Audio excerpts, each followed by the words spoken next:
Hello and welcome to ThePrint. I am Sudeep and I'm with our esteemed columnist Jaithirth Rao. Today we're discussing his column on the decline of the West, and it's titled The West's Real Crisis Isn't War, It's Weakness Within. Welcome, Jerry. Yeah. Before we get into the critique of the concept decline of the West, can you tell our viewers about the term and how you view the term? Yeah. Decline of the West, particularly in the last few months, years, has become very popular. Hmm. And people see, everybody talks about the Thucydides trap. There's a rising power, China, and there's a declining power, America and the West. and I think these people don't really do enough research on the origins of this expression and where it comes from. So I thought I'd open my article by spending a little bit of time on that. The decline of the West is not a new idea. Mhm. It was first articulated in 1918, 1922, in that period, by a German historian called Oswald Spengler. Now, Spengler was a peculiar kind of historian, a lot of Weltschmerz, the German sorrows of the world bothered him a lot. And he had looked at many civilizations. I even mentioned in passing, kind of funnily, that he thought Indic civilization was ahistorical, whatever that means.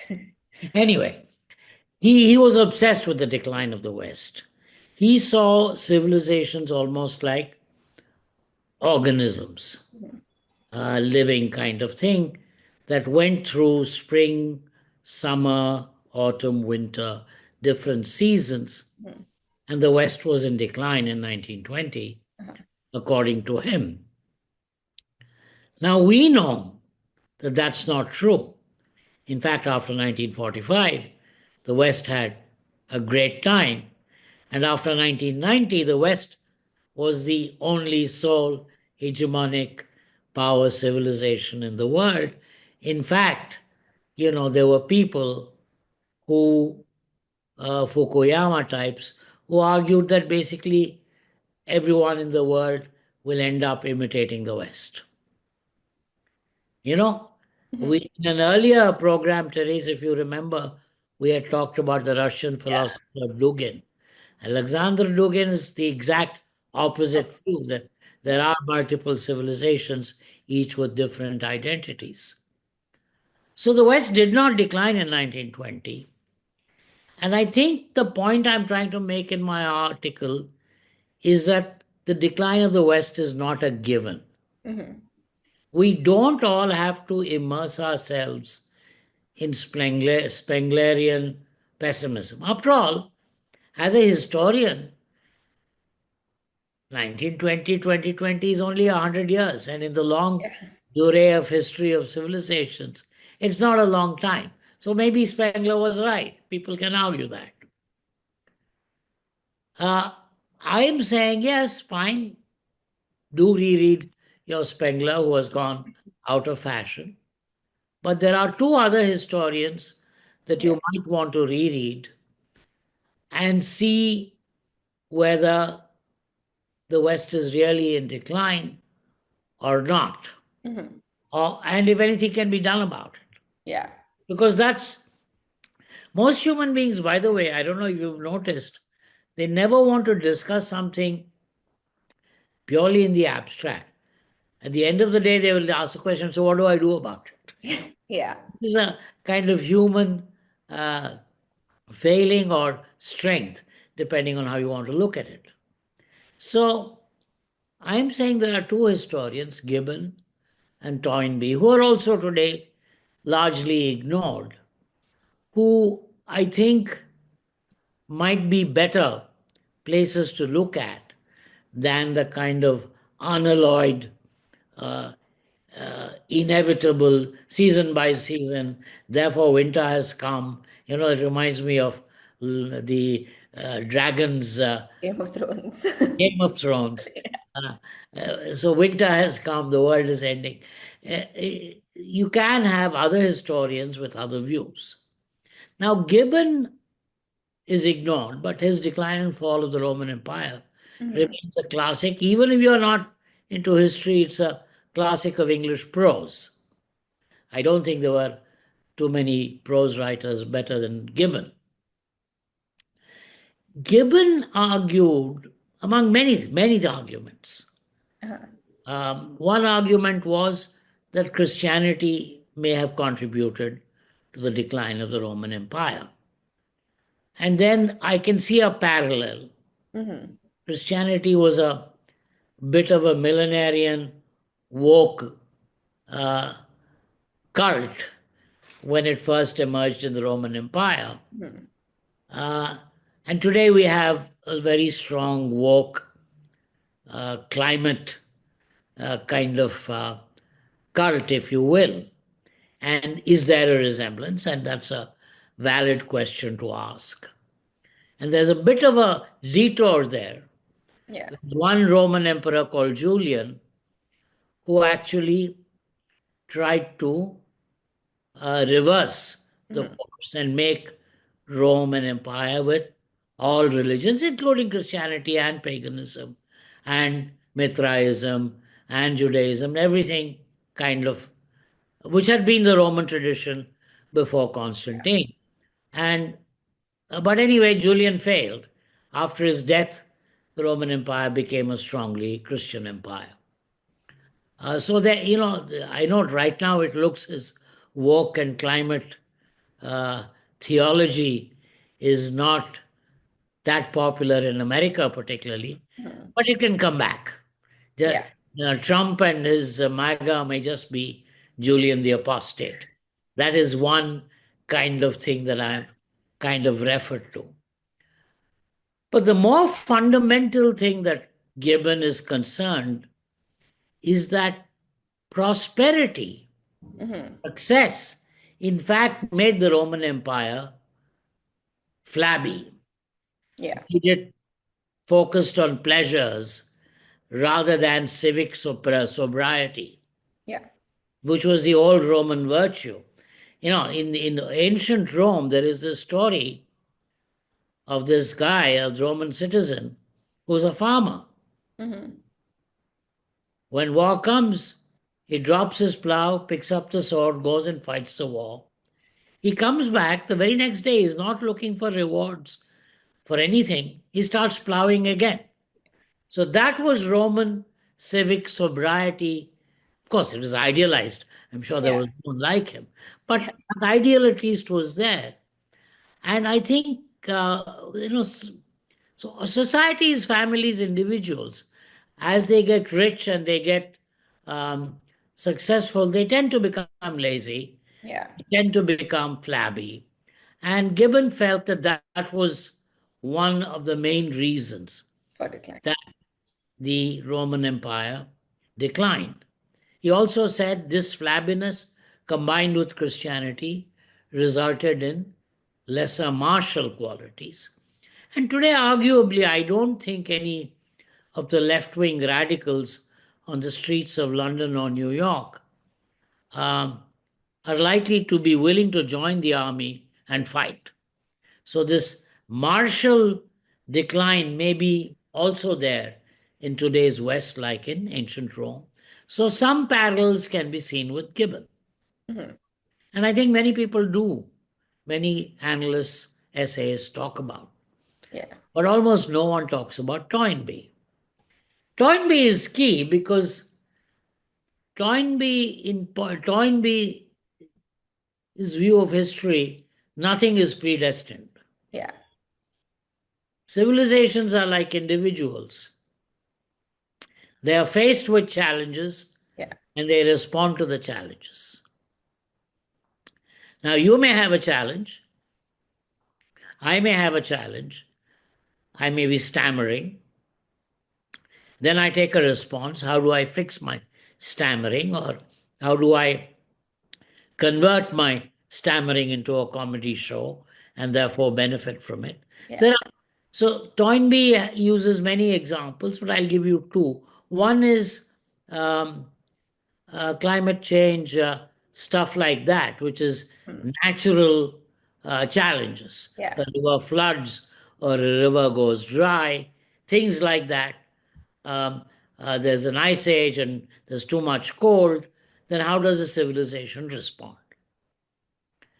Then he talks about invasions, Yeah. you know, invasions from the neighboring country, from another continent. How do civilizations respond? And there are many other challenges. I've just used two examples. But he gives agency to the civilization, Yeah. the elites of the civilization, the members of the civilization, as to how they respond. They can have creative, successful responses. They can have partially creative, partially successful responses, or they can have bad responses that result in failures. Yeah. So, this is the principal point I am trying to make. Yeah. The West has had a great deal of efflorescence, success, achievement. Mm. And Marco Rubio kind of makes it very clear. Yeah. 500-year period, 1492, Christopher Columbus of 1498, Vasco da Gama, till 2008, the Great Recession, you can say has been an unalloyed 500 years of achievement success. And Spengler was wrong. Post 1945, post 1990, actually it was successful. Yeah. Today, there might be some signs of decline. Mm-hmm. But does that mean decline is inevitable? Yeah. That's the question I'm raising. If you look at it through the Toynbeean lens, Gibbon is more descriptive Yeah. than prescriptive or normative. Toynbee combines description with this prescriptive thing Yeah. that there are responses you can make. Yeah. And the Toynbee also talks about a couple of very interesting ideas. He talks about universal states, universal imperial states that come up Okay. as civilizations progress and reach the apogee of achievement. And they last for quite long, not for a short time. Then he says one of the problems that arises is that there are internal proletariats Mm-hmm. who are dissatisfied, disgruntled, and who are a source of instability. And there are external proletariats, typically you would call them invaders, barbarians, whatever, who are attacking the civilization. And I think today, again, Western scholars, statesmen, although today the West hardly seems to have any statesmen, Western politicians, shall we say, maybe they want to look at the Toynbee view and Yeah. look at which are the sources of these internal proletariats and who are these external proletariats, and kind of identify them, because in the process of identifying them they might be able to come up with a greater, more creative response and postpone or even prevent the decline. I am saying decline is not a given. Yeah. Decline comes from the internal issues of the West. Not so much. There are external proletariats, external threats. I'm not saying no. But the real issue is, can you respond creatively? Yeah. Or are you going to respond badly? Mm-hmm. And I end the whole essay saying we are all watching, Yeah. because we also have a stake Yeah, we in, do. in the way the West responds. If it accepts the inevitability of a Spenglerian decline, that has that poses a challenge to us Yeah. non-Western civilizations, and we have to figure out how to respond to that challenge. Yeah. If on the other hand they come up with a creative response and they are able to stem prevent, postpone, Hmm. manage um, decline, uh, then we'll have to respond to that Yeah. response of theirs. So, the way I kind of want to look at the conclusion is that decline is not inevitable. Yeah. Number two, oh my God, decline is not something that um, has come up recently. Yeah. The idea came up 100 years ago, and that itself should be a warning to us not to get carried away Yeah. and to believe that decline will happen. And I've kind of brought in a little bit of sarcasm about this climate. Many climate radicals are very apocalyptic about it. The world's going to end, kind of thing. And in fact, in many surveys in Western countries, Yeah. young people have said they don't think there's much of a future for the planet, for their society, Yeah. etc. And I said that maybe there is a parallel to early Christianity. St. Paul, for sure, according to Bertrand Russell, believed that the world would end in his lifetime. So these um, Armageddon and millenarian views, apocalyptic views are not new. Yeah. The excessive kind of anxieties of the climate radicals are very similar to those. But all those don't have to happen. Hmm. The real issue is, what is the West's response going to be? Yeah. And there is a problem today, particularly because post 2000, these two very futile and very expensive wars in the Middle East, Yeah. the 2008 financial crisis, these all are signs of a decline. And then there was, at least among some, not all, because there was some view that maybe it'll get reversed. Hmm. Maybe wokeism will get reversed. Maybe there will be. But it doesn't seem to be that. Um, we have a very erratic Western leader Yeah. who inherited one war from a rather bad predecessor and has now gone into one more. And these might all be futile and expensive and go to Kennedy's idea of imperial overstretch. So it might be that decline is going to happen, but I'm not convinced. I am still a kind of distant admirer of Western civilization. Uh, not every aspect of it, of course, Yeah. especially sometimes their um, supercilious uh, view of other civilizations. But uh, I think we have to wait to see if the range of creative responses are really exhausted and the decline is inevitable. I Hmm. would be very hesitant, and I would request my readers not to fall for the simplistic uh, magazine and YouTube predictions of Western decline. Let's wait and watch.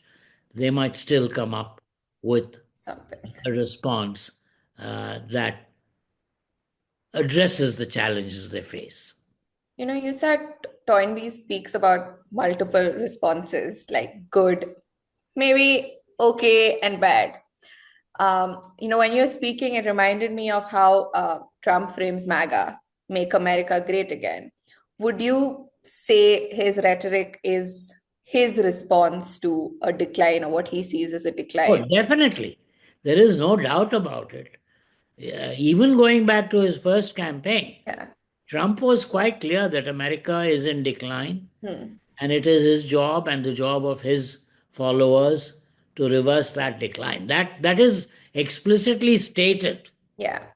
So it's not only some intellectuals in New York who are talking about decline of the West. Right in the American heartland, Mr. Trump, who represents that heartland, is talking. And Yeah. he's saying he's going to reverse it. The real issue is if his response to the challenge of imminent or possible decline is going to be erratic, not the Toynbeean good response, Yeah. the Toynbeean mediocre or bad response, then decline Spengler may be proved right. Yeah.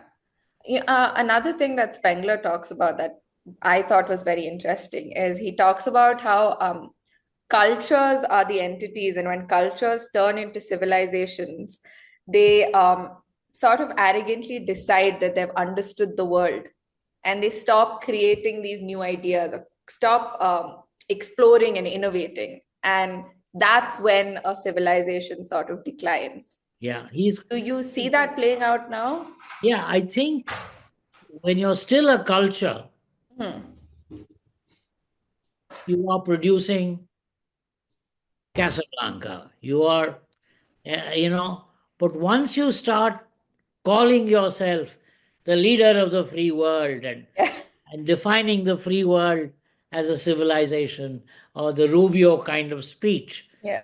in civilization. I mean, 100 years ago, there was no Western statesman Mhm. talking about their achievements. Yeah. We knew that they had achieved and they were achieving. But today, this guy has to say, oh, we are achievers. We are Yeah. achievers. That very fact shows the movement from high culture to soft civilization, Mhm. which is Spengler's kind of thing there. Yeah. There is a hubris, there's an arrogance comes Hmm. when you Yeah. call yourself a civilization and stop calling yourself simply a culture. Gotcha. Do you see that happening in India as well with the Vishwaguru rhetoric? Oh, we are still far away from that.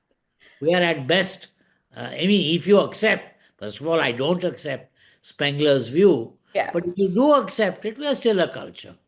Uh, the civilization is a word that we have, for purposes of largely political purposes, Yeah. we've taken over from the West Uh-huh. and we're using it to describe ourselves, the Indic culture or the Indic traditions. Mhm. I would prefer to use words like parampara and so on. Yeah. Um, but no, I think we are at a very healthy state, uh, given the nature of our demography, the nature of our public and private aesthetics. Mhm. Um, we're at a good state. And, first of all, our roads are so dirty, they can only get better. Yeah, so we are not in decline. Yeah. The only question is, are we in a growth period which is sustained, sustainable, and reasonably fast?